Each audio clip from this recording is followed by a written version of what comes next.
The broadcast is now starting. All attendees are in listen-only mode. Hello, everyone, and welcome to today's Fridays with Vistage webinar. Before we begin, I'd like to go over some items so you know how to participate in today's webinar. If you're experiencing technical difficulties joining the webinar, please dial support at 888-259-8414. When you join today's webinar, you've selected to either dial in by phone call or use your computer's audio.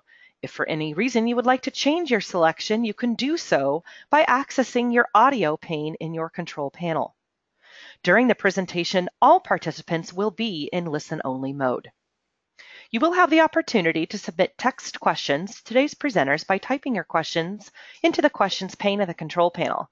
You may send in your questions at any time, and we'll collect these and address them during the Q&A session to be conducted at the end of today's presentation. Please note that a PDF of today's presentation is available to download in your control panel.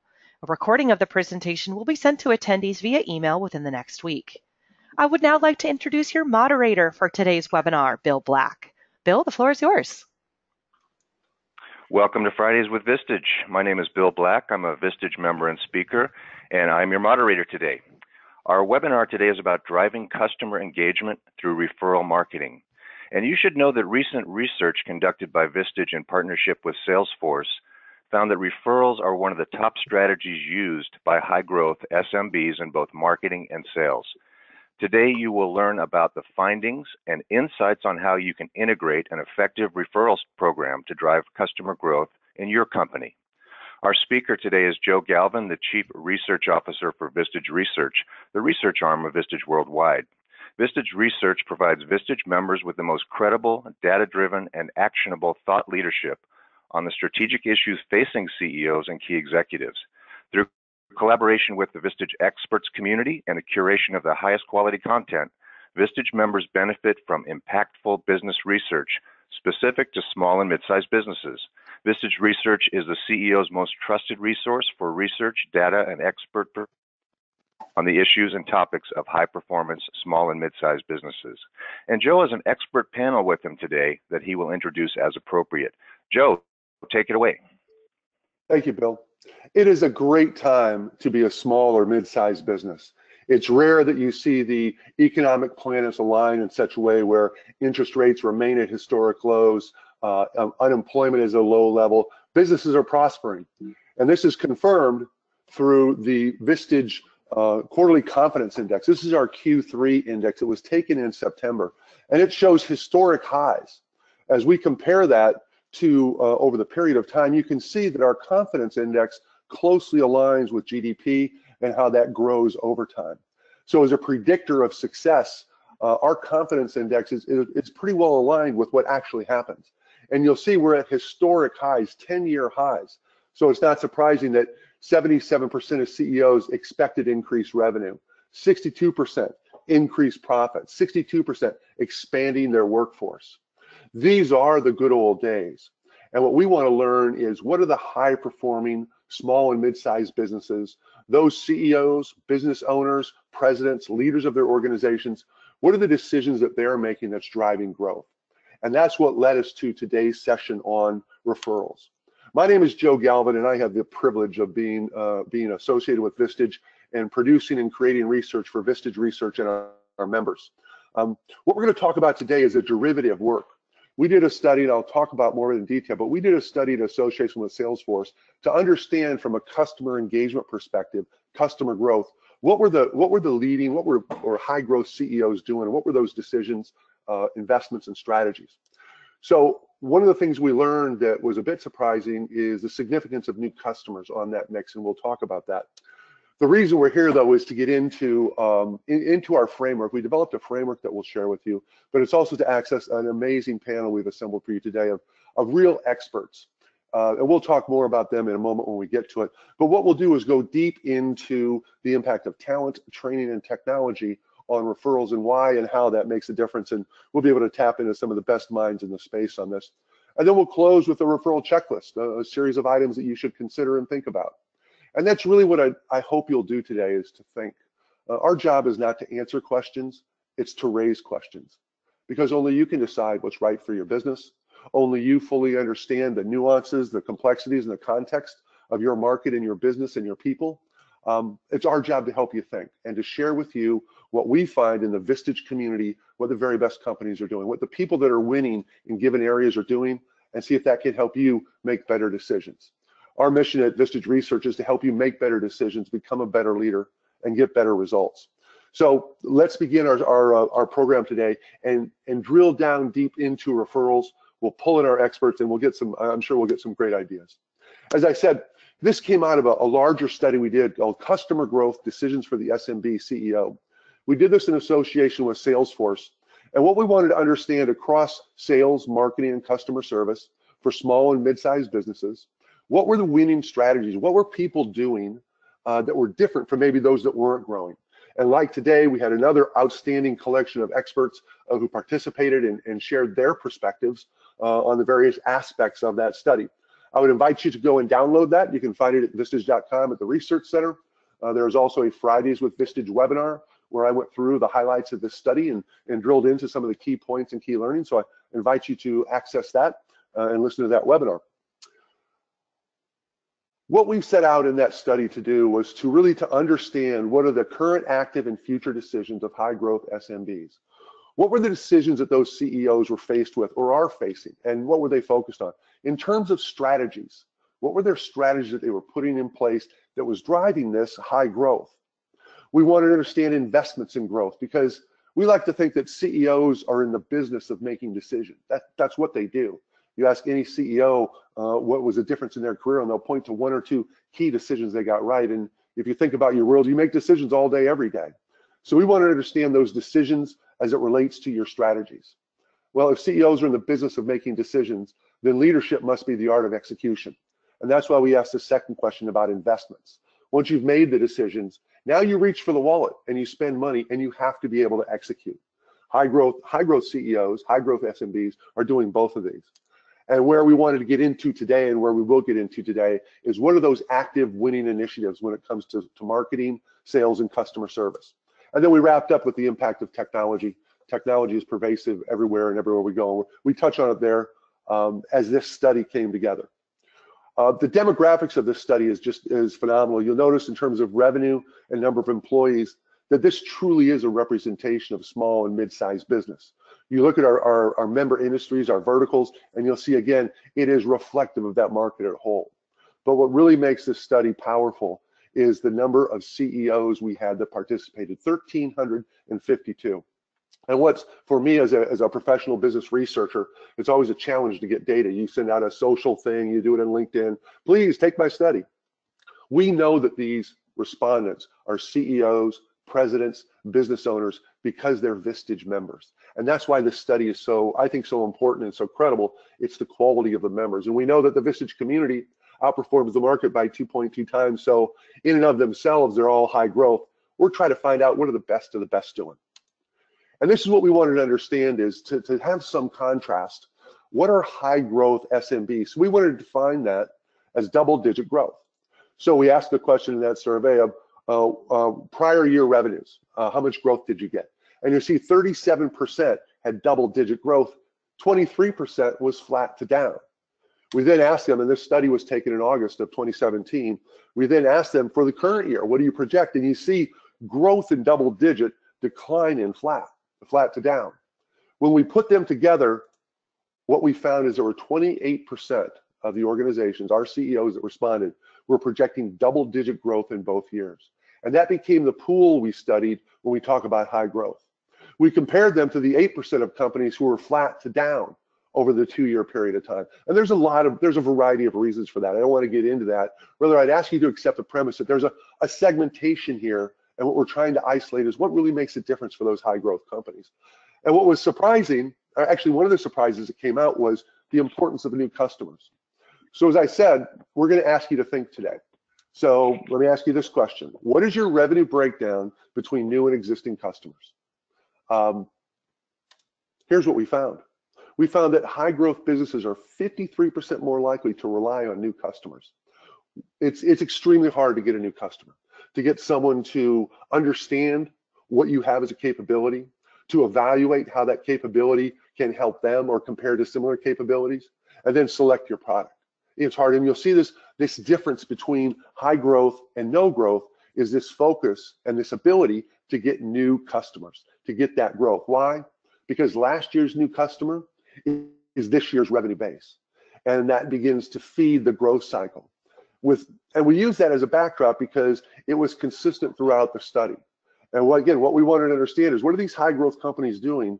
And as a premise, it's they're spending more effort, they're putting more resources, and they are just better at getting new customers.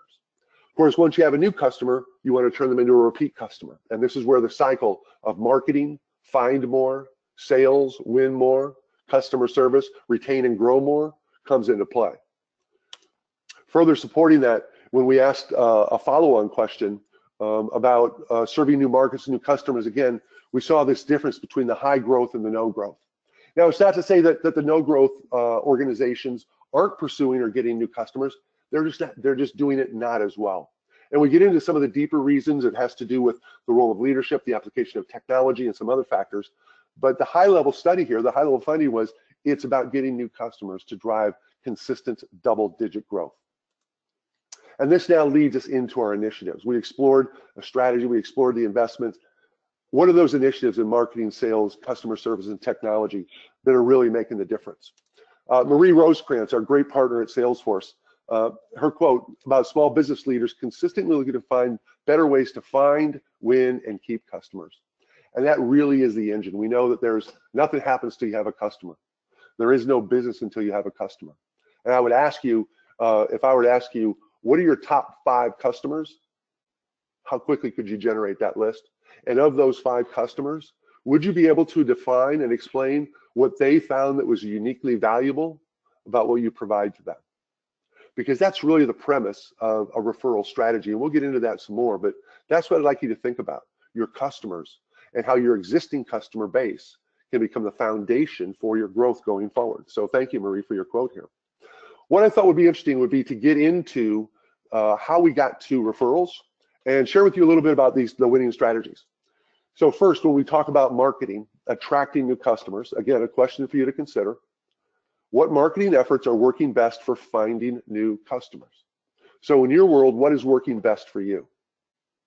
Well, from our study, what we found is this, that digital marketing was at the very top. In fact, one of the fascinating things in the larger study was that everybody is doing digital marketing. There was no difference there was very, very slight difference between the no growth and the high growth when it comes to digital marketing. It was just a real difference in how they went about doing it. And that's not surprising because no function has changed more than marketing over the last 10 or 15 years with the growth of digital marketing. But look what came in second, referral marketing. Now, in a small or mid-sized business, my belief is that your business is always local, sometimes regional, sometimes national, sometimes global, but it's always local. And if you think about referrals on a local basis, you're only as good as your last customer. Even big towns or small towns, and your reputation, your brand permeates and radiates around you. So referrals came in second when we looked at our marketing efforts. It's kind of a blend when we talk about marketing. It's kind of a blend of new school digital and old school analog. When we jumped and looked at sales, again, stop and pause. What sales efforts are working for you? What are your winning efforts? Because what we found from our high performing group was this: relationships, face-to-face selling, and a defined sales process. That is classic, traditional, professional selling. I started with Xerox in 1984 in New York City, and it was about relationships and following a process. But look what came in third: referrals, peer-to-peer, word of mouth. Now, I spent a lot of time with enterprise, Fortune 1000, Fortune 5000, billion-dollar plus companies. If we were to ask this question to their sales organizations, I doubt referrals would even appear. But in the small and mid-sized segment, referrals is a strong and powerful driver of business. And if you think about referrals, it's as old as selling itself. It's as old as selling itself. Go back to the ancient bazaars in Greek. It was always, hey, you like my shield? Tell your buddy I make good shields. Referrals has always been part of sales. It's always been part of marketing. And in the small and mid-sized business world, it jumped to the top of the list. And that's what sparked our interest to create this study and to understand how people are doing referrals and what really works. And we're getting there. Last segment is customer service. And while customer service is not directly involved in the new customer acquisition, it is always involved in the new customer acquisition because it is the basis and foundation for your organization, both your internal people and your customers, to talk about how great you are. So what's working for you in customer service? Well, you'll see, and these are not surprising, and one of our panelists, John Goodman, will talk more about the criticality of servicing your customers as a foundation to go forward. In fact, one of the verbatims we got from the study was, we know if we treat our customers great and exceed their expectations, they will radiate our value. So these became those top 5 strategies, and why our interest in generating the research on referrals. And again, you can access this research note at vistage.com at our research center. This webinar will be posted and available as well as we explore and get a little bit deeper into what really winning referral programs look like. We created this framework because it was really kind of interesting to us that when we asked, even in our high growth organizations, how many folks had a documented referral strategy? Less than a third did. And yet it's the second most successful and third most successful strategy. So that made us create this framework that said there's 3 simple strategies. There's an unconscious approach, which relies just on your talent. There's a conscious approach that says it's not just our talent, but training, skilling, and enabling our talent. And then at an optimized level, it's the ability to apply technology to that and make that difference. So we use this framework as a way to set up our panel and to bring in their expert's opinion. And we have a fabulous panel here today. I define expertise as the application of knowledge and experience in the context of a customer. Meaning, as an expert, you have to both have practical experience, you actually have to have done it, and you have to have studied it. When you put knowledge and experience together and apply that to the context, that is expertise. And we are blessed to have great experts today. First is Colleen Stanley. Colleen Stanley is a long-time Vistage speaker, highly respected in the sales space as a thought leader, and her credibility is the fact that, yes, she did carry a bag. She did sell in the past. You can find her book, Emotional Intelligence for Sales Success. It's a really critical read to understand the relationship aspect of sales. So, Colleen, thank you for joining us. Thank you for having me. Yes. Next, we have Ben Landers. Ben Landers is a Vistage sponsor. For those of you that have been to the Vistage Executive Summit, you may have seen him and his team there. Ben is a real marketing professional. He's been the CEO at Blue Corona since 2008 and was there before, and really brings the practical expertise of having worked directly with people.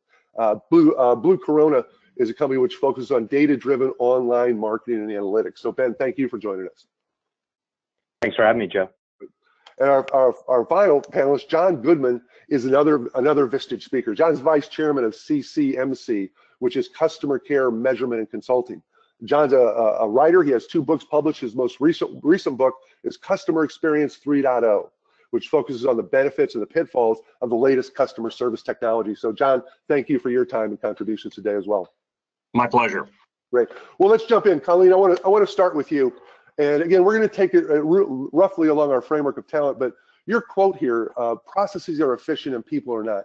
Can you elaborate on that and share with us some of your thoughts about referrals? Sure, thank you. Well, when you take a look at the quote here, we're living in a time where we are in the midst of 24/7 technology, which brings great gifts. But at the same time, sometimes technology pulls us into that instant gratification world. And so we want those referral partners built right away, client relationships built right away. And the problem is we're dealing with something called people. So this is where I like to say the processes are efficient, people are not. And it does start with the talent. So when you take a look at who you're going to hire to conduct your business development activities, it's important to look at what I call the resume matching, but also take a look at the soft skills, the emotional intelligence skills that is going to make an effective salesperson that asks and receives referrals. For example, you want to check for interpersonal skills. This is a person that really values relationships and is willing to put in the time. The second EQ skill you would take a look at in the talent development is delayed gratification, because developing strong referral partnerships and strong client relationships, you must put in the time before you earn the reward of trust and relationships. But to your point, we need to have a defined process. And often we don't have a defined process around referrals. In fact, we often default to the wing it system.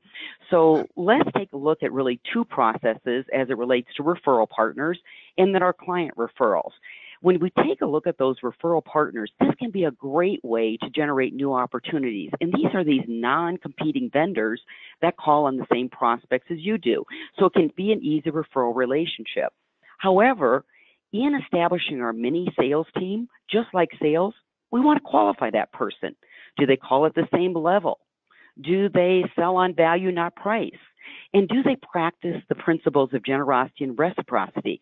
Because when we qualify those referral partners that, yes, we can refer business easily and effectively, then we can start generating those opportunities.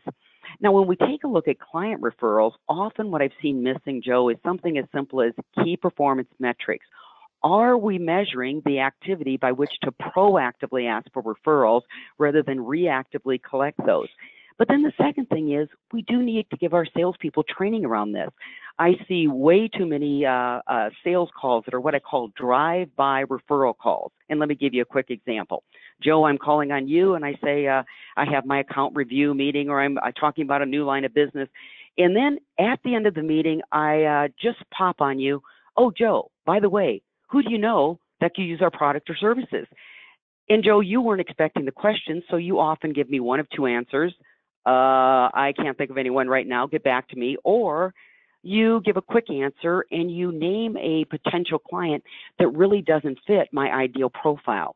This is where we've got to put in the work and apply a basic selling skill. When I'm meeting with Joe, my best client, who loves my work, he's an advocate, I need to make sure that Joe knows the purpose and objective of that meeting. And we're going to do a review on the work we've done, good show, bad show, to make sure he is 110% pleased with our work. But at the same time, when I meet with Joe, I'll ask him, say, Joe, as I indicated on the phone call, I want to talk to you about building business. Like you, I'm always looking to grow my business, but I want to be clear and grow it with clients like you. And then I describe to Joe, my best client, who he is. And I describe the psychographics, the demographics, the vertical size of company, the pain points we solve, because then Joe, my advocate, my raving fan, can better set me up for introductions. And of course, after Joe provides that introduction, maybe I help him by crafting an email that makes it easier to reach out to that potential referral person. Then I do the basics that your mom taught you. I write Joe a thank you note. And I keep them in the loop as far as that sales call and process. So those are some basic tips I have there, Joe, for our audience today on both talent and tactics and strategies. Wow, Colleen, that was fabulous. I'm going to ask both Ben and John to comment in a minute, but I wanted to ask you, you mentioned interpersonal skills and delayed gratification. Is that a nature-nurture thing? I mean, do people have that, or is that something you can bring out in them? The nice thing with emotional intelligence is with commitment and focus, because like anything, you have to want to develop the skills. Soft skills can absolutely be improved and changed.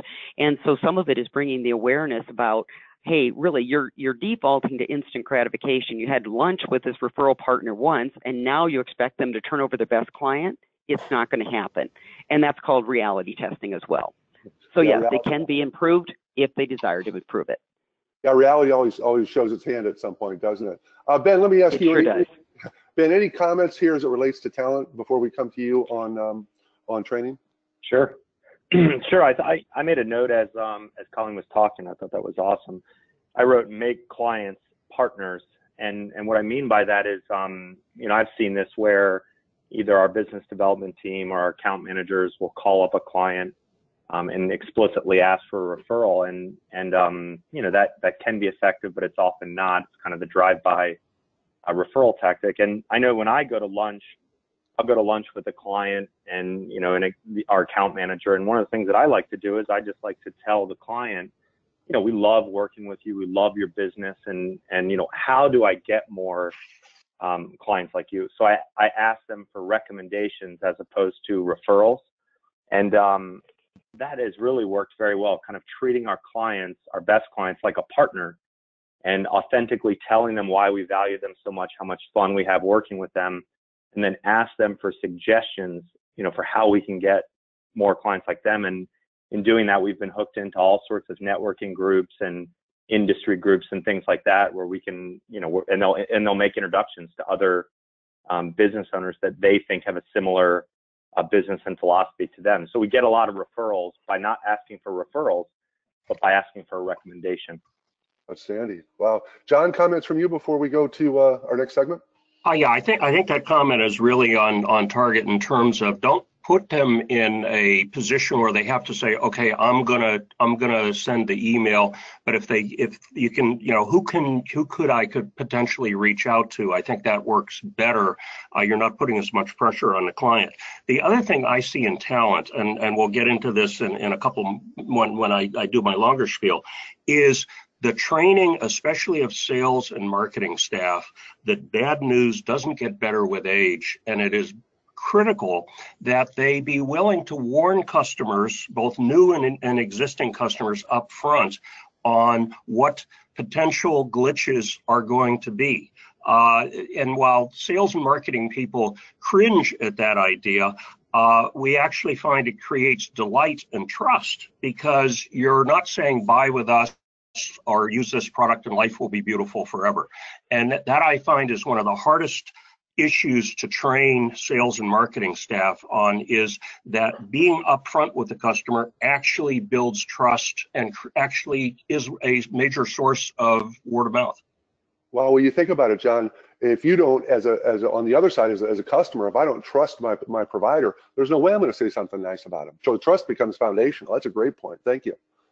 Let's move on. Let's move now. And Ben, we're going to feature you here. But when we talk about training, your quote here, you mentioned it briefly. If you get a referral, you respond immediately. You convert the referral. You have a process. It feels like you've got your team conditioned and trained to execute on this. Can you elaborate for us? Yeah, and just to go back to kind of a broader point with the webinar in general. I mean, we're a 6-time Inc. 5000 digital marketing company, and although our number one driver is digital marketing, our pie graph, our pie chart of how we get new business looks exactly like the presentation. A close number 2 are referrals, and my tip is really very analog.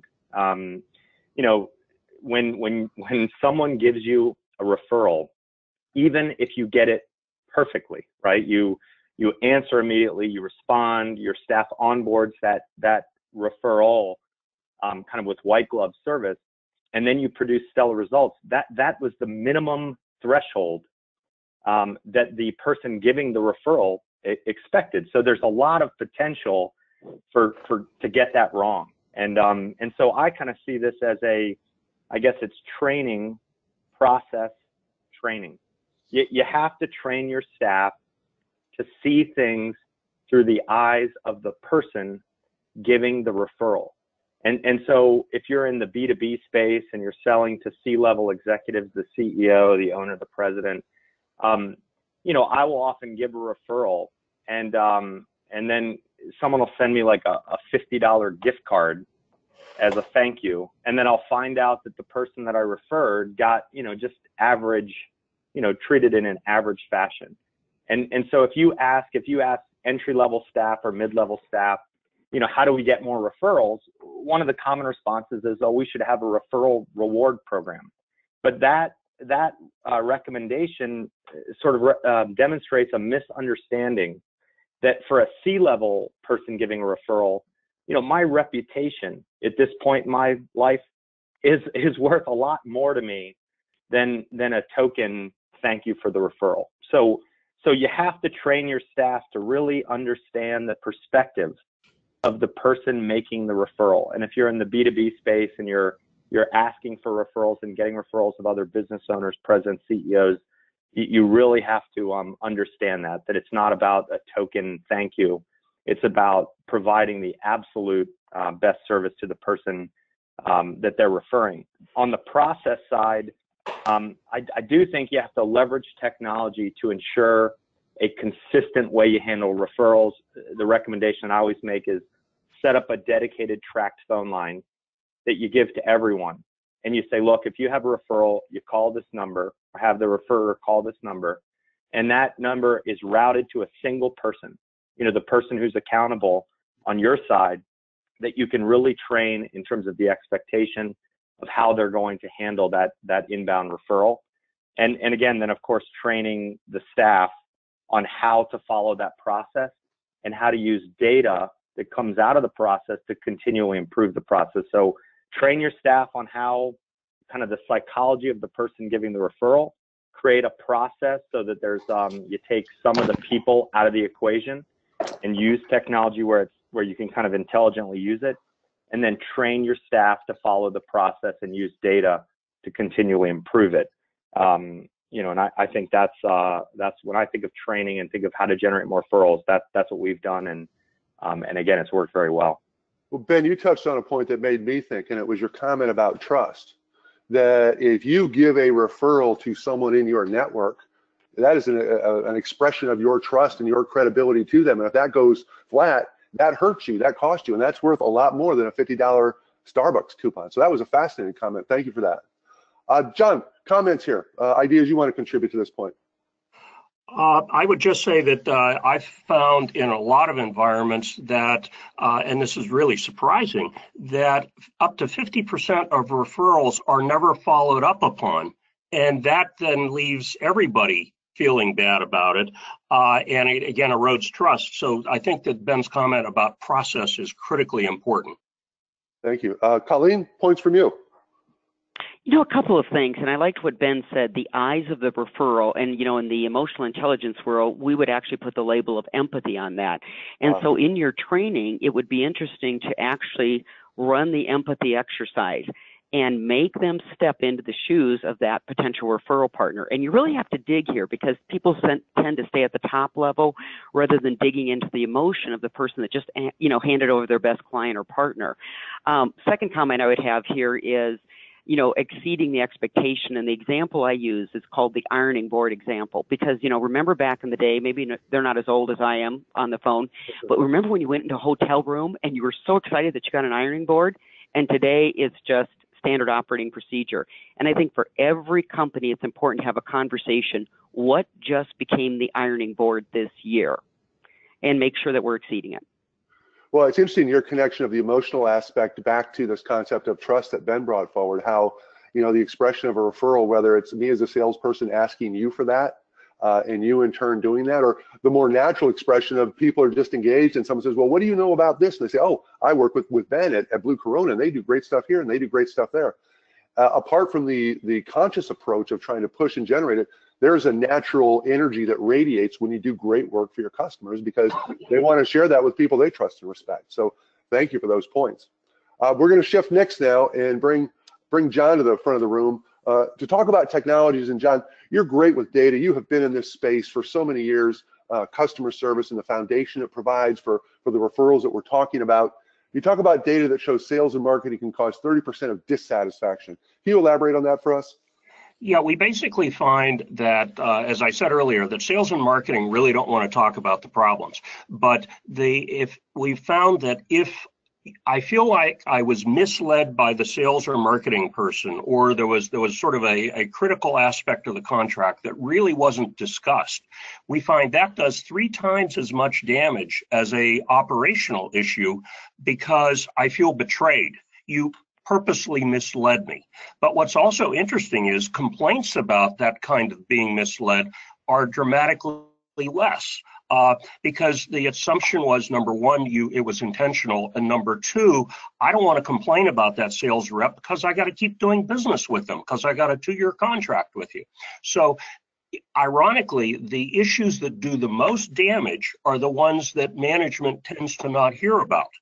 And the reason the customer then starts telling other people, and if you can manage your word of mouth well, we find that really good companies like USAA, Harley Davidson, Chick-fil-A get more than 70% of all their new customers from existing customers, referrals, and in a B2B environment like construction companies or investment companies, 90% of their new customers come from B2B referrals. So The critical thing is to onboard the customer effectively. And it's sort of like your very first impression with the customer. And if you can prevent problems from taking place by warning the customer, because we do find also customers cause a third of their own problems because nobody reads anything and nobody reads contracts or instructions anymore. But if I have a problem, it doubles my sensitivity to price. And if I have two problems, it doubles it again. So we basically find that you need to really do the onboarding. Now, that's where the technology comes in, because you need a CRM system that can deliver the onboarding to the customer via their preferred channel. Is it emails? Is it PDFs? Is it video? And if it's video, we find humorous short videos work dramatically better than 5 or 10-minute long videos, a whole bunch of snippets. Also, your CRM system can delight the customer, the way Colleen said, by proactively confirming appointments, communicating, okay, this shipment's going to be late, or we're short shipping you this amount. To the degree that the customer's warned early, then it doesn't do as much damage as if it's an unpleasant surprise. You open the box and you find you've been short shipped 30%. It allows you also to track satisfaction. And this last one is really counterintuitive. If you have a CRM system or a project management system, if you're a construction company, for instance, what we find is if you give the customer access to your project management or CRM system, so the customer can look up, where are we in this shipment or this project, it's a huge delighter.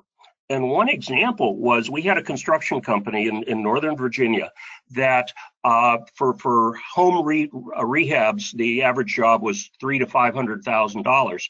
The wife ran the project in 85% of cases. And what they would do is train the wife on how to go into the project management system to see, oh, did you order those fixtures? Gee, are those really the right fixtures?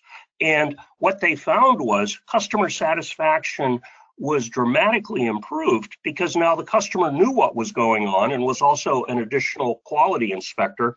And they also found that that wife would go to the PTA and tell her peers, wow, this construction company is really reliable and they keep me fully informed and you know, we haven't had any fire drills. And so they are number one on Angie's list and are expanding dramatically, just basically using word of mouth at the PTA and similar kinds of environments. Wow, John, that's fascinating. You hit on a couple points I wanted to test on. One is you brought up a concept, the dark side, I think you called it the dark side of customer service, that we're talking about referrals. It's our top source. It's 90% of our business. But you mentioned the dark side of a bad customer experience and how that radiates out into your space as well. That people are more likely to tell a bad story about somebody quicker than maybe a good or positive story. Well, in fact, our data shows that on general, and we're the people who did the original research, twice as many people hear about a bad experience as a good experience. In our latest national rage study, we found that it's 3 times as many people. But if you can take a problem and turn it around, you actually have higher loyalty. And one funny story, we were working at FedEx and found that if somebody had a problem, but you fixed it really quickly, their loyalty was 10 points higher than if they had no problem. And I actually had a couple of FedEx executives who said, gee, maybe we should create a small problem for each customer so we can then dazzle them and then cross-sell them other stuff. Not a good idea, but yeah, the data sort of implied that. The other point you made that made me think is you spoke about the wife and how they taught her the system, how they expose their customers to it. I think this becomes a challenge for the small and mid-sized business CEO to make some critical decisions here, because we get used to engaging with a UPS or an Amazon or the big powerful companies that have amazing integrated automation systems that track every time the package gets turned over once. Now I come and I work with my small or mid-sized business that probably doesn't have that resource, but my expectations have been set by the big company experience. And in fact, this construction company is less than $20 million, and it's sort of a rinky-dink tracking system, but it's good enough that you track what's going on, and it as it's easy to train the wife. And what they found was if the wife went into the system 3 times a week, there were almost never any problems in the project. Well, I'm thinking that on the customer side, I'm used to getting experiences like that with people I work with. And now I turn to my small business provider and you begin to provide that capability. All of a sudden, you're casting a much bigger shadow than maybe you are at $20 million. Exactly. Yeah. Colleen, your comments on this, please. Well, John, I'm going to send you, we have a big elephant in our training room here in Denver, Colorado, because we're really big on bringing up the elephant in the room. And you're absolutely right. Salespeople avoid it like the plague. And I grew up in a startup that went public. So in the early years, frankly, we had some delivery issues, just like you're talking about. But what we found quickly is that customers don't like mistakes, but what they dislike even more is surprises. So we were always very proactive. And if we had something, let's say our systems weren't keeping up with our growth, we had those conversations sooner than later. And John, you are spot on. They were like, oh, okay. So for example, we found that a lot of our merchandise would get shipped in the summer. We called on schools. Well, it always ended up in the boys' locker room or the bus shed. Guess what? The proactive reps would say, listen, it shouldn't end up here. Probably is going to. Check this place, then give me a call. And guess what? Customer didn't mind the ineffectiveness for whatever reason that was happening. And so I think you're spot on. It raises that trust, and I've actually lived that game for 10 years. You know, Colleen, you brought up that point about the salesperson being proactive. I'm sure you can recall days, I know I can, when you go on a sales call thinking you're going to advance the opportunity, but the customer just had a big issue with your company on billing or something else. So instead of talking about the features, advantages, and benefits, you're trying to do firefighting and tap dancing because you didn't know that this customer was engaged in a problem, and that's all they're caring about right now. So that ability of technology to share that information, that 360 view of the customer, is pretty important these days. Absolutely. And I would say this is where empathy comes into play again. Real world empathy, not just saying things like, that must be frustrating. You step into their shoes and go, you know what, if I were you, I'd be madder than you are right now. I've even said to customers, you know what, if I were you, I'd seriously wonder if we should do business again. I mean, say what they're thinking. Colleen has just said one thing that I think is critically important.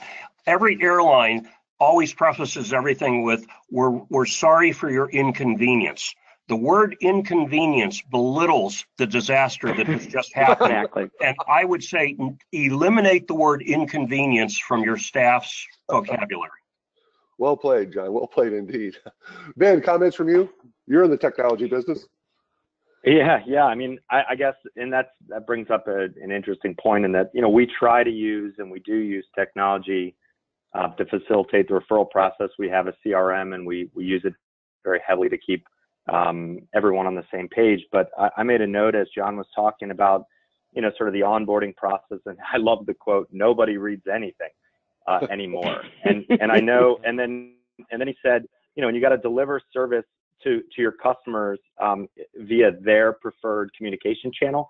If you have a staff, like I have about 70 employees and probably, I don't know, 97% are millennials, but our average client is between 45 and 65.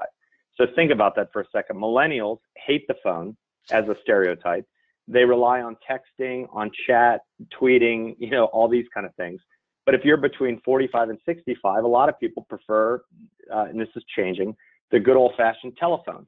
And so going back to kind of, we use technology, but we always try to, I never thought of myself as being terribly empathetic, but I think it's changing based on what I'm saying during this call, which is we really try to think about what is most convenient for the client, the person getting referred, and sort of adjust our technology. So when I said use technology to facilitate getting referrals, we have a tracked phone line, and then we have a web form and an email address. And so again, you know, I think technology is important, but it's really, people don't read things. And so you have to engineer for that by over communicating, and then over communicating via the channel that is preferred by your prospect and your customer.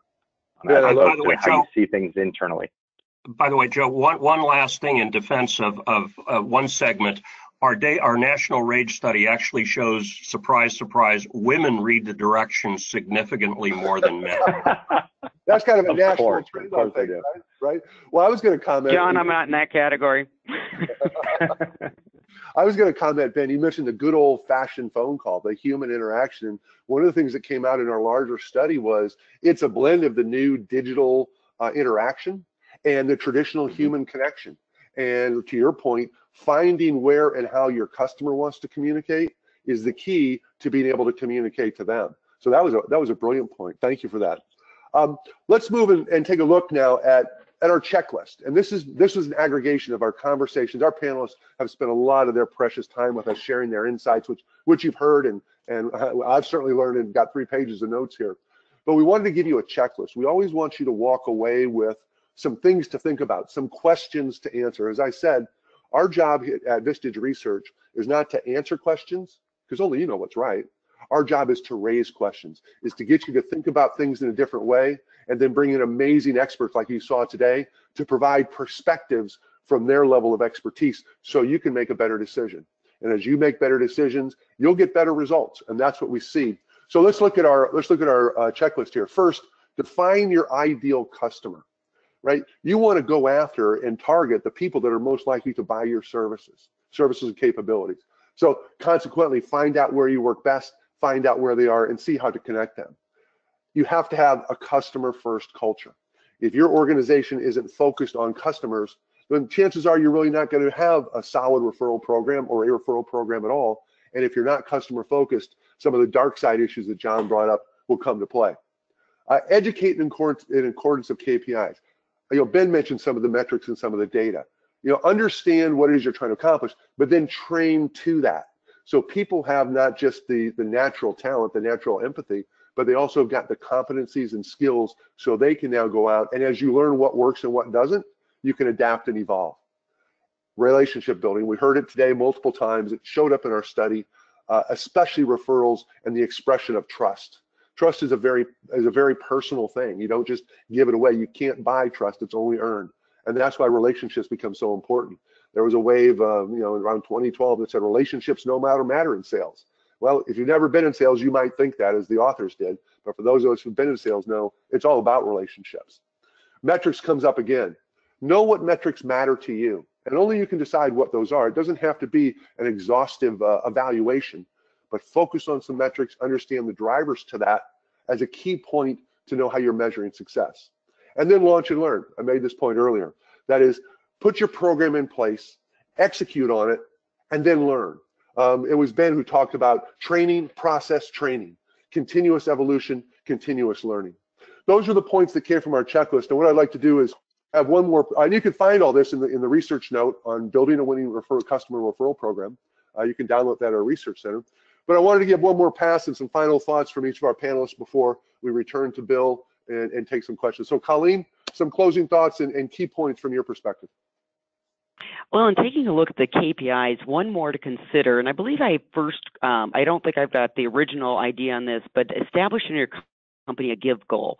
So a lot of times we're establishing KPIs for asking for referrals.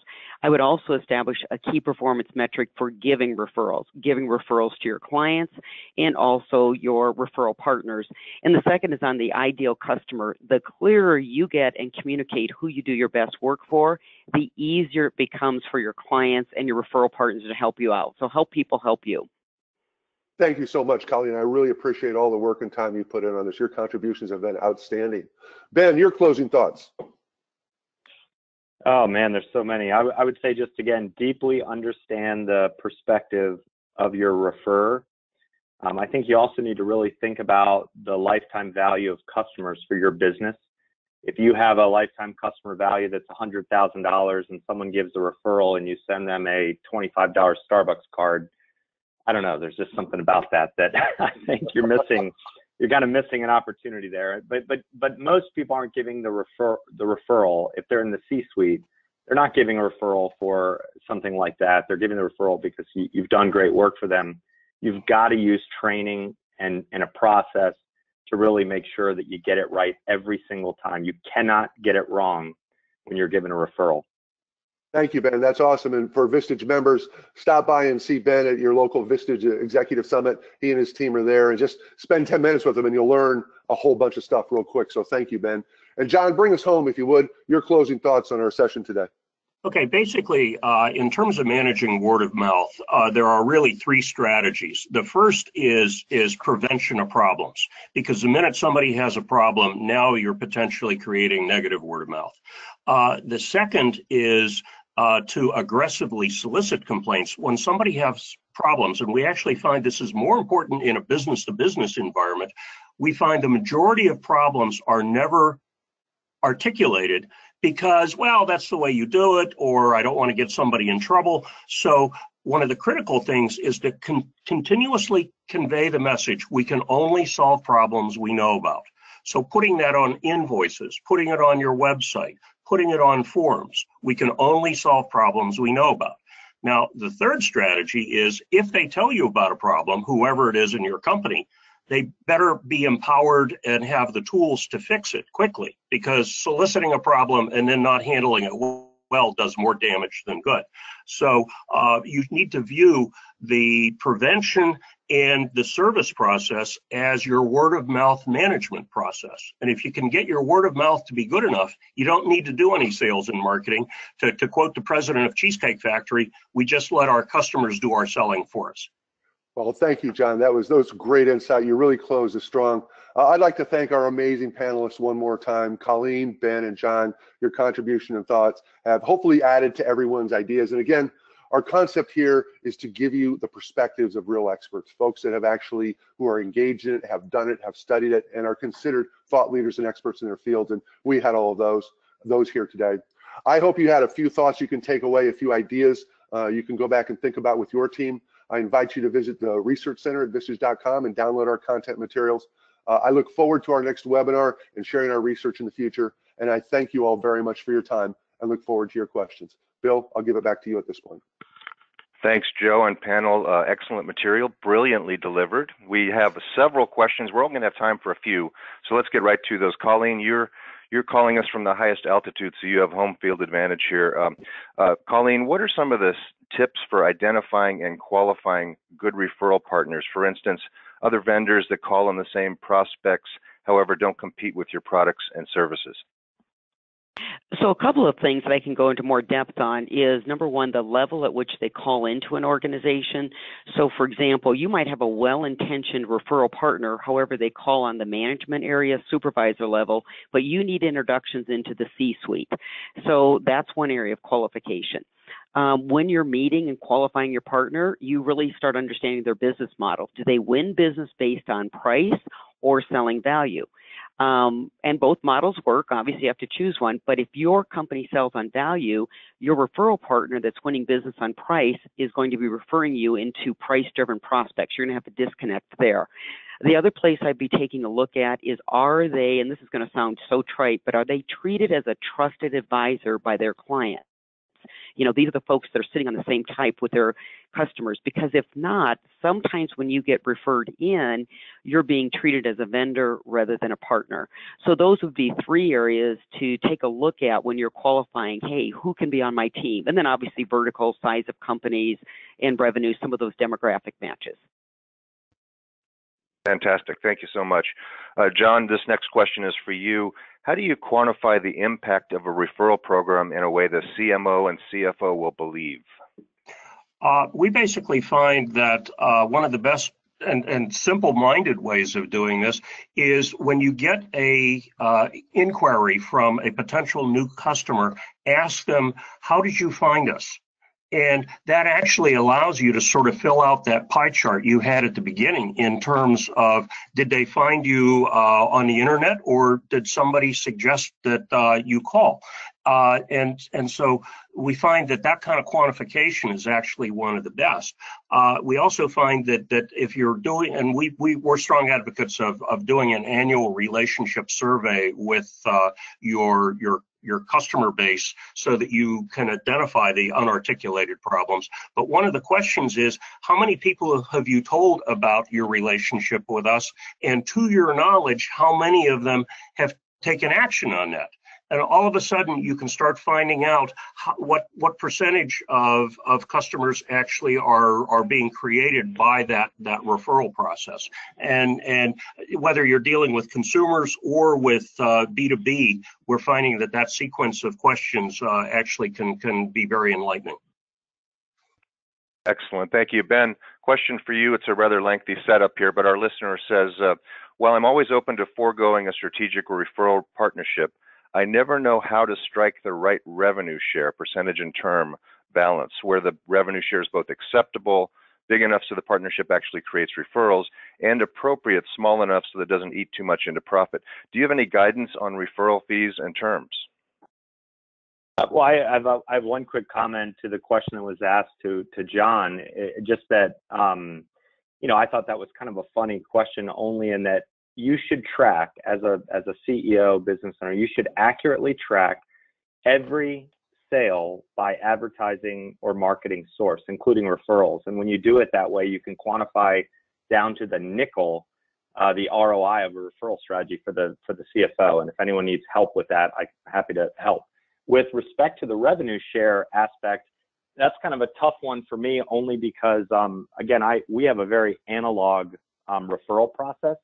And so it doesn't rely heavily on getting the referral because of a commission or a fee that we're giving. I think to solve for that problem, you have to, again, understand the lifetime value of a customer, and you have to decide with your staff, how much are you willing to pay to acquire new customers? And then you can do some testing with potential referral partners to figure out where the kind of that point of diminishing returns is, the optimal point where you're giving a fee big enough that it's making it worth it for someone to refer your company, but that you can do so profitably. So it's sort of a math finance equation and then a testing.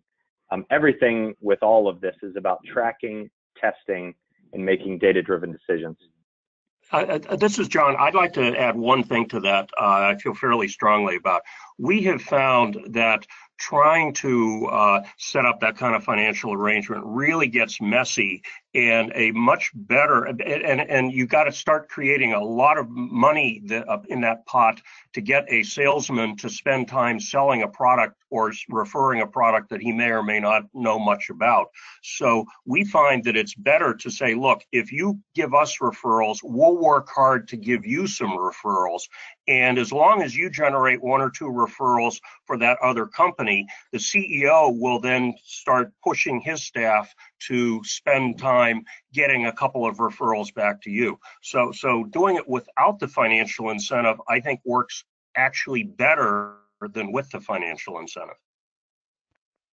Excellent. Thank you so much. Colleen, one last question for you. When does asking for referrals not work? Well, I would refer to John's position is when you haven't taken the time to bring up the elephant in the room, done the check. Hey, let's talk about what we've done well this year. We consider, as Janelle Barlow calls it, complaints are a gift, and seek out the complaints, because it's just human nature 101. I am not going to give you a referral until I've had these problems addressed in an empathetic and efficient manner. So I would say that's when the bad timing is there, when you're just ignoring the reality and pushing forward on your quota, not the customer's perspective. Well, on behalf of Vistage Worldwide, again, thank you so much to Colleen Stanley, CEO, Sales Leadership, John Goodman, CCMC, and Ben Landers, Blue Corona, and Joe Galvin. Terrific job today of pulling all this together. Thank you so much to all of our panelists. I wanted to bring up that you won't want to miss Friday, February 9th, Essential Succession Planning for the Savvy Business Owner by Hillel Presser, a very popular speaker on Fridays with Vistage. That'll be at 10 a.m. Pacific, 1 p.m. Eastern Time. Again, that's Friday, February 9th, 2018, 10 a.m. Pacific, 1 p.m. Eastern. Please mark your calendar. On behalf of Vistage Worldwide, this is Bill Black wishing you continued success. This concludes today's Fridays with Vistage webinar.